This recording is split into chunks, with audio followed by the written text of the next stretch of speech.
did not know about this. Oh. Oh. Get sick and tired of being right, don't you? Get over to the Star Wars Theory. Tell them Tyrone Magnus sent you. Then subscribe. Let's check this out here.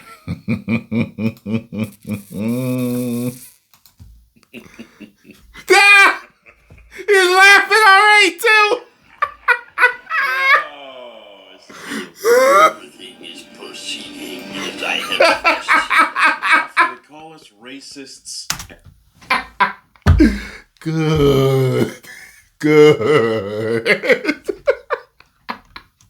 And sexists and every there is in phobe in the book because we didn't like their absolute garbage show that shat all over the legacy of Star Wars. That's what it did. George Lucas created. The truth finally comes to bite them in their ass. Wow.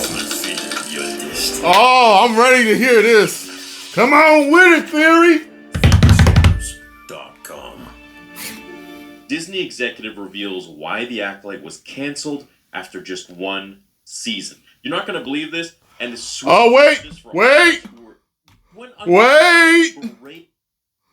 You're not going to believe this, and the sweet it was canceled. And it's from Variety, and no one tells the truth in any other news outlet, but Variety does. When Variety releases it, it's official. Thank you, Tyrone, for using someone that cited Variety. After just one season. You're not going to believe it, and sweet justice for all of us who went under the berating attack from not just Amanda Stenberg and Leslie Headland and all of her cronies, but also the insane, intolerant I can't wait to hear this. Who did not let any single one of us have a goddamn opinion, and me being the poster boy of that, simply because we did not like a show, and because it was supposed to be Star Wars. Because you're the biggest Star Wars channel out there. That's why. Yeah, you get the most traction, so of course they're going to jump on you. And it really wasn't. Disney executive reveals why The Acolyte was canceled after one season. Cliff notes, it wasn't where we needed it to be given the cost. The Disney exec has revealed why The Acolyte was canceled after just one season. In an interview with Vulture, co-chairman of Disney Entertainment Alan Bergman said, while the House of Mouse was pleased with how The Acolyte performed in its single-season Disney debut, it wasn't enough to justify a follow-up considering the price tag. And of course, on a debut, anything is going to be great if it's Star Wars. If you put Star Wars on the title, you could peel a freaking egg, and people are going to watch the first episode until they realize this is just someone peeling an egg. Yeah, they were happy, but it didn't perform the way they needed it to justify a second season, which means it underperformed. That's what it means. Kind of reminds me of the whole Last of Us Part 2 thing. It's like the initial Last of Us sold 30 million copies. The Last of Us Part 2 sold 10. You're going to try to tell me that's where you wanted the number. Oh, we're happy with this, but yeah. You're not really happy. There's no way when an anticipated sequel like that, when it does a third of the business that the first one did, oh, those are good numbers for gaming, but it ain't the numbers you wanted. Not for the elite. Not for the elite of gaming franchises. No. It's not actually Star Wars. We were happy with our performance, but it wasn't where we needed it to be given the cost. I don't even believe that. They weren't happy. Structure of that title, quite frankly, to go and make a season 2. So that's the reason why we didn't do that. In other words, they saw that the season 2, no matter how cheap they would make it, even if they were to make it as cheap as the Kenobi show, it still wouldn't bring in the numbers and the views. Even if this was free, the brand damage was way too much for them to want to take on Smilo Ren for a second season.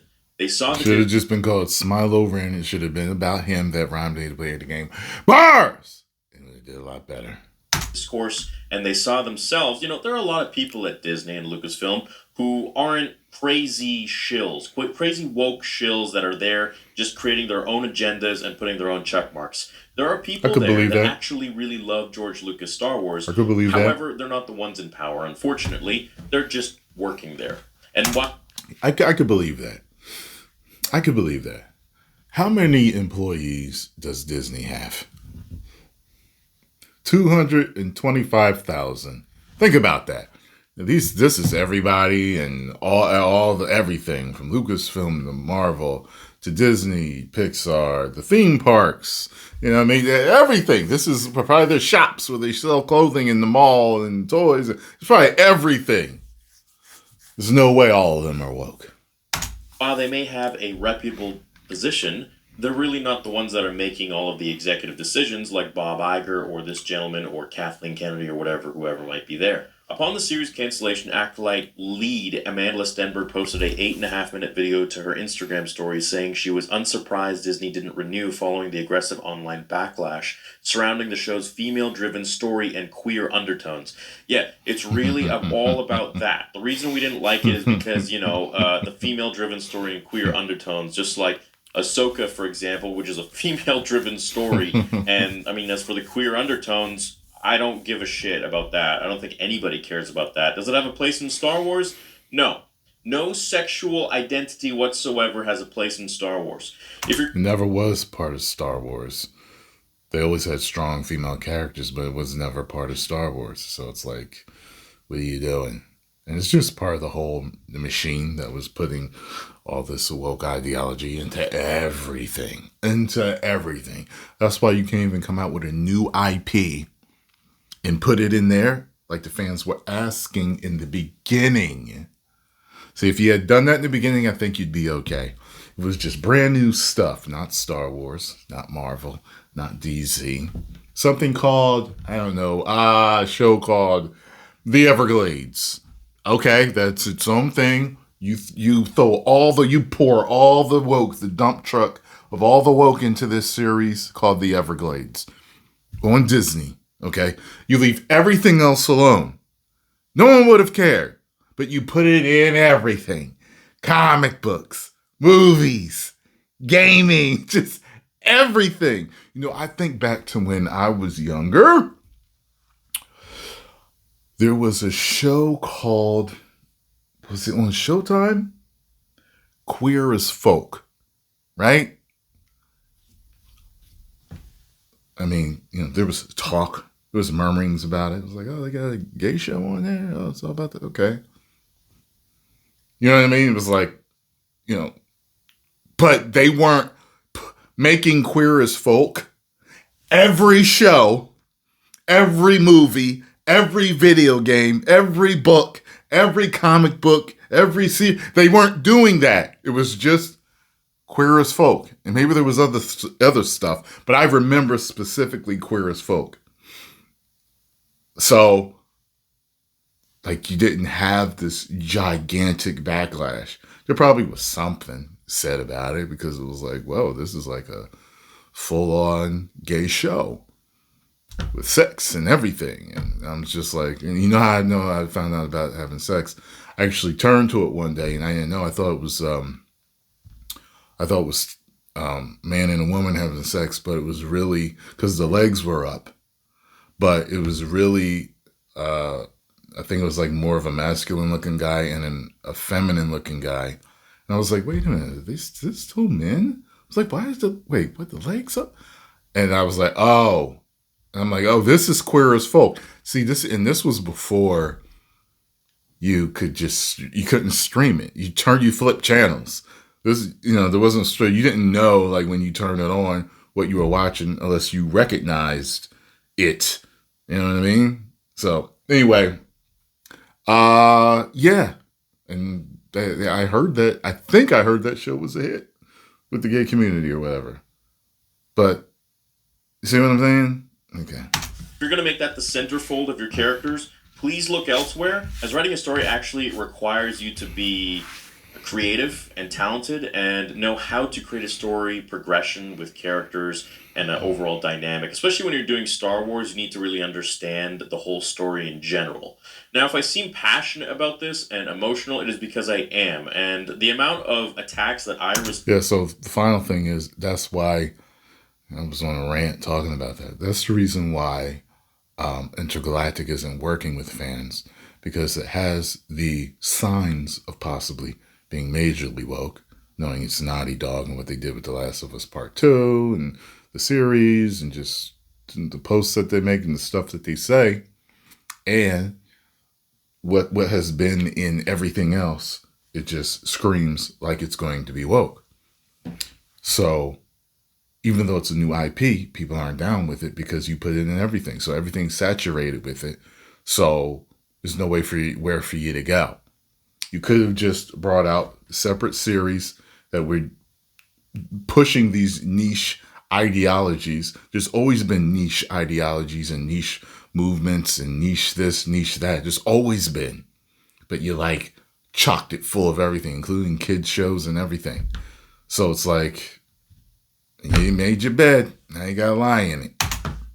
Received doing this breakdown and live streaming and all of and going through the absolute shock of this shit actually coming out has left me with a big smile on my face, because if it wasn't for you guys supporting me the whole way, and also this now coming out showing us that, yeah, you know what, it did not get renewed officially because it was not worth the price.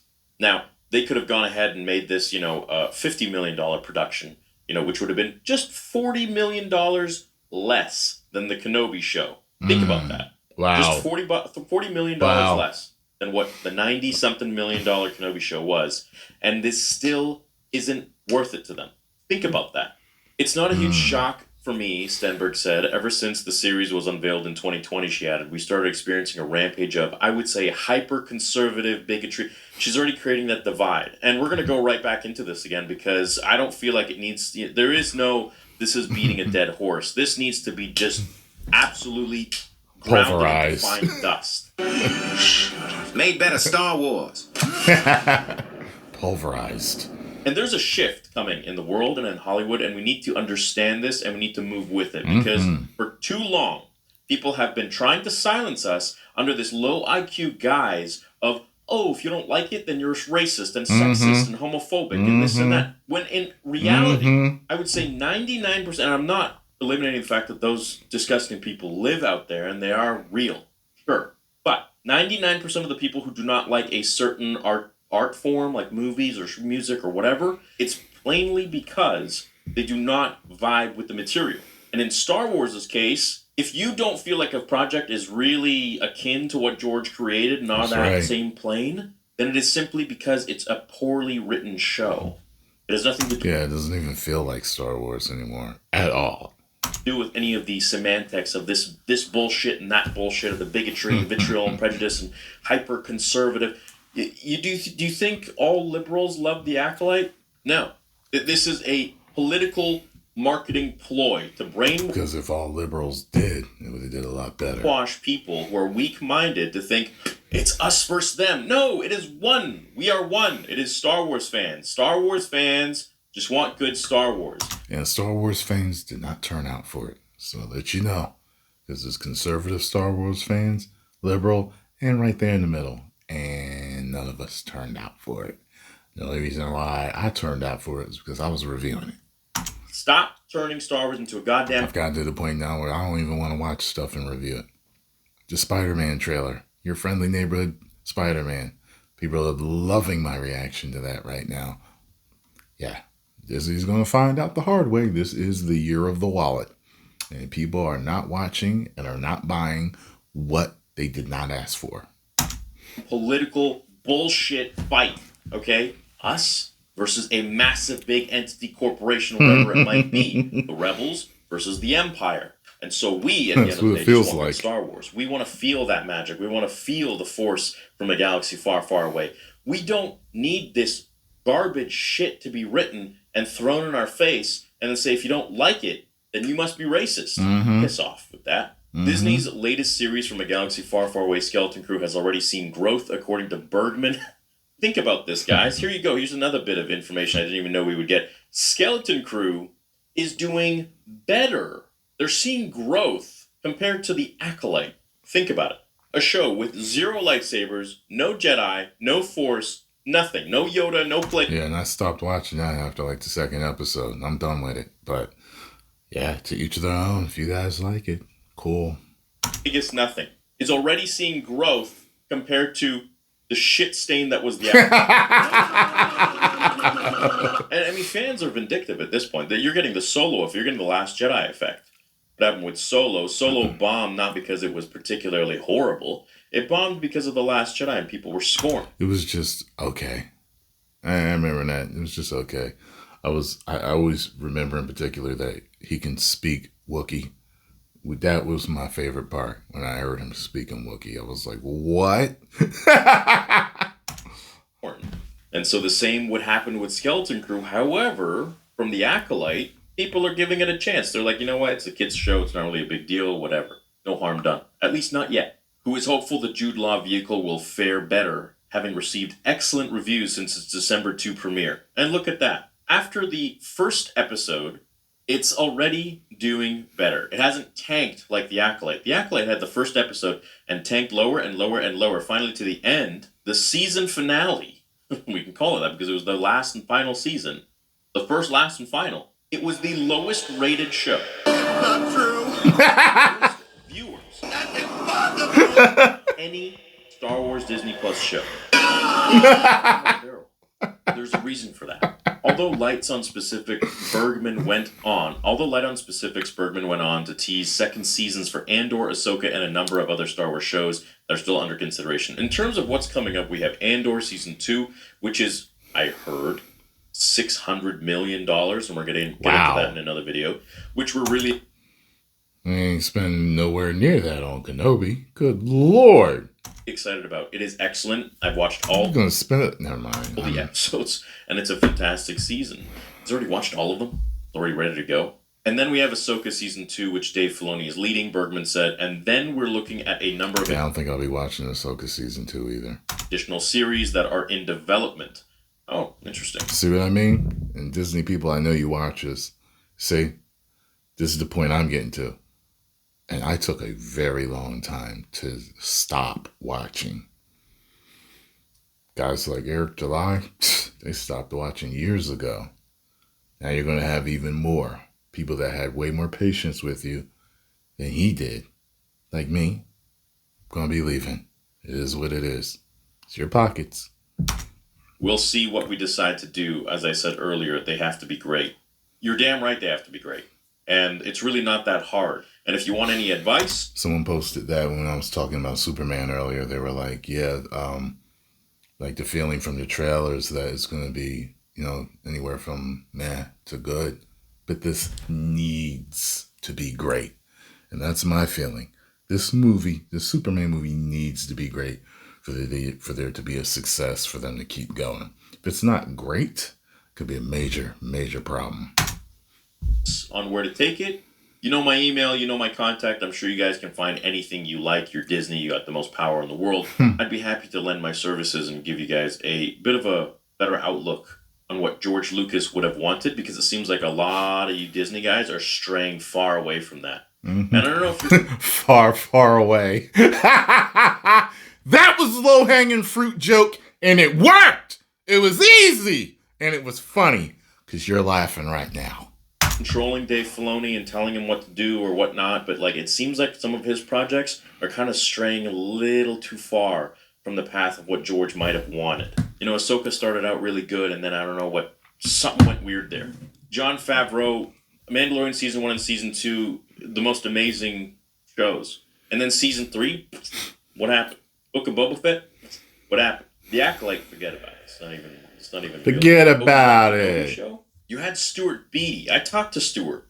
I talked to him on air and off air. I know a lot about that trilogy. What were you guys thinking to not have him work on that? And to then hire Joby Harold and Deborah Chow, the shaky cam? I mean, why? What's going on? Do you guys not like money? Because we want good Star Wars, and it seems like you guys just don't know what to do with it. 10,000, all in advance. 10,000? I think, you need to really just evaluate better at the end of the day. I don't think it's very difficult. I don't think you guys don't know how to do it. Yeah, they know exactly what to do, and they've been choosing not to. They all know what to do to make hits. They know. They found out with Inside Out too. They know where it is. There may have been some stuff in there cut, but they made it a hit by cutting all that garbage out. And they did it with some other stuff, and they're doing it with their series. They know what to do. They know what to do. I think you do, but just stop making the wrong decision. It's that simple. And as for them looking at a number of additional series that are in development. So it's like two roads. One is dark and stormy. One's nice, sunshiny, with birds tweeting and flying and bunnies hopping. You guys go right down the dark and stormy road on purpose. Interesting. Some more shows, I see. I mean, we have the Dave Filoni movie, like you said, but we haven't heard anything about any of the shows. Well, Lando, like Rogue Squadron or something like that. But I think beyond that, who knows? I'm very happy that this came out and this information was, we needed an official statement. And we finally got it. You damn right, son. Showed at the end of the day, it's not hard to create good Star Wars because they've done it before. Disney has done it before. They did Rogue One, which was fine. They did Mando 1 and 2, which was great. Amazing. Mando 1 and 2 was really, really fun. I really liked it. Like what Rogue One has arguably the best Darth Vader scene ever. Darth Vader with the mask ever. Other than the fight between him and Luke and Empire. So, I mean, come on now. They chose not to do what's right for the sequel trilogy. franchise. I mean, complete and utter shit. Obi-Wan. The only good thing about Obi-Wan was the fact that Obi-Wan and Anakin were in it. That was it. And Vader. You put Vader in anything. I mean, for a fan film of Vader is going to be great. Anyways, I hope you guys enjoyed this video. Let me know what you think about The Acolyte not getting renewed for a second season. Let me know what you think about all the allegations regarding people calling us racist, sexist, bigots if we didn't like The Acolyte. It's all lies. You know that they're liars. And they have to lie in order to get their show over with people. That's bad. When you need to lie to win a debate, an argument, stuff like this, you're already lost. You have to cheat to win. Lying is cheating. So you're cheating by calling us all type of bigots, istophobes, just to get your show over and say, hey, give it a watch, please. We need the money. Watch it, though. It's great. Don't believe any of those istophobes out there. Please. And I hope you guys are excited for Vader Episode 2 because soon enough I'll be able to say it's going to be coming out this year, which will be 2025. Cool. The most ambitious, expensive Vader fan film, Star Wars fan film. That's why I block anybody that comes over here lying. If you call me a hater, you call me any type of other istophobe, you're automatically lying. Banned immediately. You can't come over here and lie about me and think that I'm going to be okay with it. But he blocked me because I disagreed. No, I blocked you because you lied about me. To date that I know of, at over $1 million, is going to be coming to you guys this year. Well, at least half of it. Or the second of 3 parts. And then the third will be 2026. Thanks so much for your support. TheorySavers.com. And I'll see you guys next time. Until then, remember, the Force will be with you. Always. 10 million subscribers. Woo! Yeah, boy. Boy, are all these companies being showed a mirror in 2024, running into 2025.